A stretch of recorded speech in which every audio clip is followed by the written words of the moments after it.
ఇదే పెద్ద మనిషి చంద్రబాబు నాయుడు గారికి చెప్తా ఉన్నా, ఇక్కడే ఎంపీలు ఫోన్లు చేస్తారు, కొంతమంది మత్స్యకారులకు 10 లక్షల రూపాయలు డబ్బులు ఇస్తారు, వాళ్ళ ఇల్లు కలిసి దొంగతనం చేసే దాంట్లో పాత్రదారులు అవుతారు. ముఖ్యమంత్రి కొడుకు దగ్గరుండి ఆశీస్సులు ఇస్తాడు.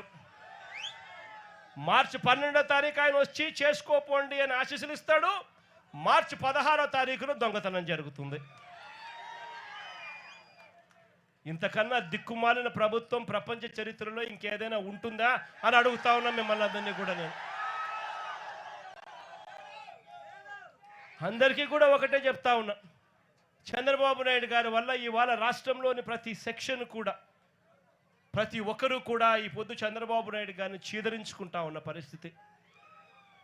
ఎన్నికలప్పుడేమో సూపర్ 6లని, సూపర్ 7లని, బాండ్లని ఇంటింటికి వచ్చి ప్రతి ఒక్కరిని మోసం చేశాడు. ఎన్నికలు అయిపోయిన తర్వాత గతంలో వైఎస్ఆర్సీపీ ప్రభుత్వంలో ఉన్న పథకాలన్నీ రద్దు చేశాడు. ఆయన పెడతానన్న బిర్యానీ కూడా తీసేసినాడు. చివరికి పలావ్ పోయింది, బిర్యానీ పోయింది. మరోవైపు చూస్తే చదువుకుంటున్న పిల్లలకు ఫీజులు అందక, ఫీజు రీయింబర్స్మెంటు, విద్యా దీవెన, వసతి దీవెన అందక పిల్లలు చదువులు మానేస్తా ఉన్న పరిస్థితులు. మరోవైపు చూస్తే గవర్నమెంట్ స్కూళ్ళు ఇవాళ అన్యాయమైన పరిస్థితులకి పోతా ఉన్న పరిస్థితులు.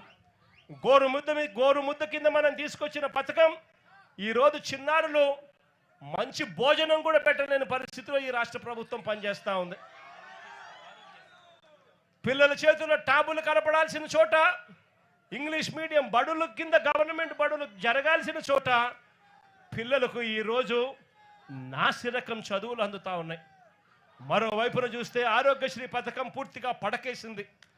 పేదవాడు ఈరోజు ఎక్కడైనా కూడా వైద్యం అందాలి అని అంటే లక్షలు ఈ పొద్దు పేదవాడు వైద్యం కోసం కడితే తప్ప వైద్యం అందని పరిస్థితి. ఇక్కడ కూడా నా దగ్గరికి ఎవరో ఒక బోర్డు పట్టుకొని వచ్చినారు, అన్నా నా పరిస్థితి ఇట్లుందన్నా, మా కుటుంబ సభ్యుల పరిస్థితి ఇట్లుంది అని చెప్పి ఇక్కడికి కూడా ఎవరో వచ్చి బోర్డు పట్టుకొని వచ్చినారు. అదే మన ప్రభుత్వ హయాంలో ఏకంగా ఆరోగ్యశ్రీని 25 లక్షల దాకా ఉచితంగా చేసే వైద్యాన్ని పెంచి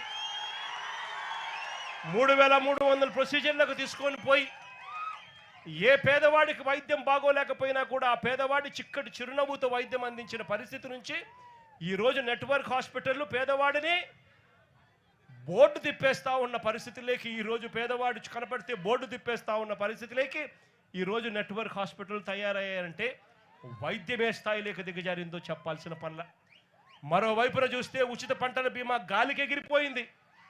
మరోవైపున రైతులకు ఏ ఒక్కరికి కూడా కనీస గిట్టుబాటు ధరలు రాని పరిస్థితిలో, ఏ పంటకు గిట్టుబాటు ధరలు రాని పరిస్థితిలో ఉంది. ఈరోజు రైతాంగం పరిస్థితి అత్తే. అక్క చెల్లెమ్మలకు గతంలో అన్ని పథకాలు అందిస్తూ అక్క చెల్లెమ్మలకు 0 వడ్డీ పథకాన్ని సైతం ఇస్తా ఉన్న పరిస్థితుల నుంచి ఈరోజు అక్క చెల్లెమ్మలకు ఏ పథకము అందక చివరికి 0 వడ్డీని కూడా తీసేసిన పరిస్థితిలో ఈరోజు అక్క చెల్లెమ్మల పరిస్థితులు ఉండరు. అన్ని రకాలుగా ఈరోజు ప్రజలు చంద్రబాబు నాయుడు గారిని తిడతా ఉన్న పరిస్థితులు. ఇలాంటి పరిస్థితుల మధ్య ఈ పెద్ద మనిషి చంద్రబాబు నాయుడు గారి ప్రభుత్వం దేవుడు చూస్తూ ఊరుకోడు, ప్రజలు దేవుడు మొట్టికాయలు వేసే రోజులు త్వరలోనే ఉందని చెబుతూ మీ అందరికీ కూడా భరోసా ఇస్తా ఉన్నా. కన్ను మూసుకొని కన్ను తెరిచేసరికి మన ప్రభుత్వం వస్తుంది. మన ప్రభుత్వం వచ్చిన తర్వాత మిమ్మల్ని అందరినీ కూడా ఈ ఫిషింగ్ హార్బర్ మీ హక్కుగానే ఇస్తాము.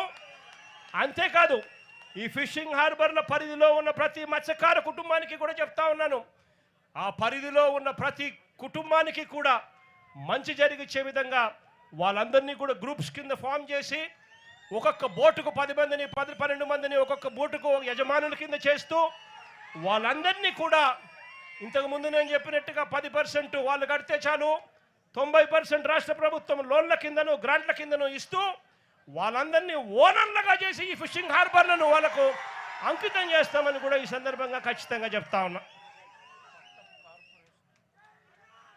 అదేవిధంగా ఇక్కడికి వస్తూనే పాలెం మత్స్యకారులు కొంతమంది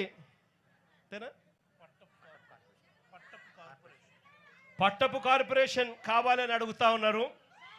56 కార్పొరేషన్లు పేదల కోసం మన ప్రభుత్వ హయాంలో అడిగిన వాళ్ళకి ఎవరికి కూడా కాదనుకోకుండా కార్పొరేషన్ ఇచ్చాం. నా దృష్టికి వచ్చిన ఈ పట్టపు కార్పొరేషన్ కూడా అధికారంలోకి వచ్చిన 3 నెలల్లోనే పూర్తి చేసి అది కూడా మీకు ఇస్తామని కూడా చెప్తా ఉన్నా.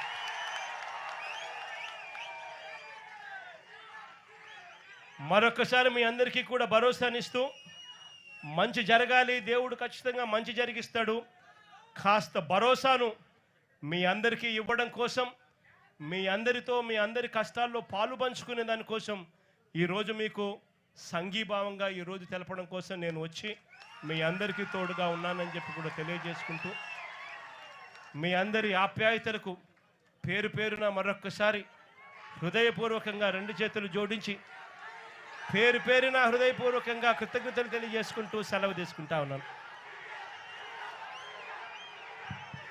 మత్స్యకారులందరూ మన ప్రియతమ నాయకుడు గౌరవనీయులు జగన్మోహన్ రెడ్డి గారికి మత్స్యకార సాంప్రదాయ రీతిలో సన్మానిస్తారు.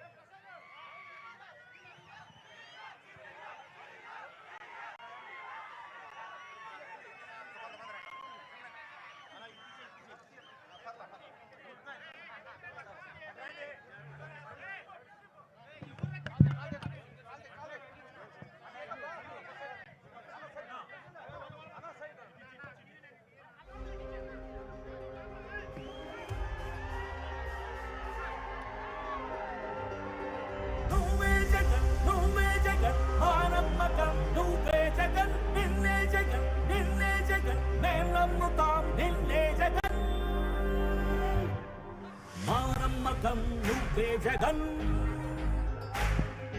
మేం నమ్ముతాం నిన్నే జగన్. మా నమ్మకం నువ్వే జగన్, మేం నమ్ముతాం నిన్నే జగన్. నువ్వే జగన్, నువ్వే జగన్, మా నమ్మకం నువ్వే జగన్. నిన్నే జగన్, నిన్నే జగన్, మేం నమ్ముతాం నిన్నే జగన్.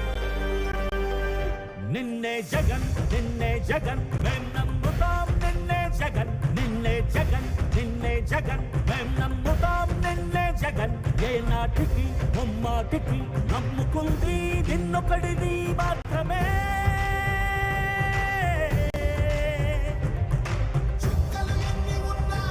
మా సూర్యునివి నువ్వే,